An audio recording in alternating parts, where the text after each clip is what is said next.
All right. Well, Winnie Mandela recently released a statement. She said she reached out to the filmmakers of the movie, but her advances were rejected. Can you maybe shine some more light on this statement or why she would have made it? If I may refer to the statement, Mrs. Mandela is very much respected by us. As when people see the film, they will recognize that is a true statement.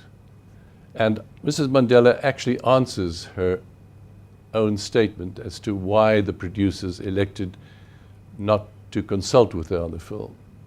Since following the purchase of the book, a book that was published 6 years before we wrote the screenplay, a book that Mrs. Mandela never objected to, by telling the story as reflected in the book, we were certain that we are protecting the integrity of her character, of her story, without giving the wide audience or the critics reason to suspect that it's been a whitewash.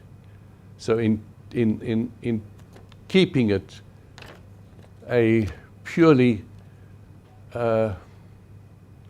creative piece without influence from any outsider, Darryl Ruitt and I writing the screenplay and him directing the film attempted, and I believe we did, to tell a story that will best reflect Mrs. Mandela and her love affair and her life during the struggle and what she sacrificed during her association with Mr. Nelson Mandela.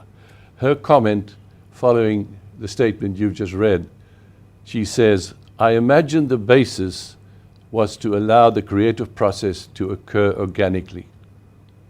And that is exactly what happened. No disrespect, it just had to be that way.